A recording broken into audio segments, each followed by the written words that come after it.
ما ogtahay camalka oo ugu weyn maanta qiyaamaha miisaanka aad u cusleenayo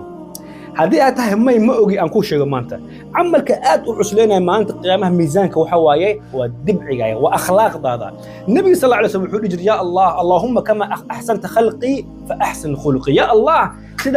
sida khalqiga sida ii abuurtay quruxdu aad ilaahay ii abuurtay maanta qiyaamo ilaahayow ii sameey dibcigeena qurxi macaan ka dhig xaaskay wanaag la noolaaw ilmahaaga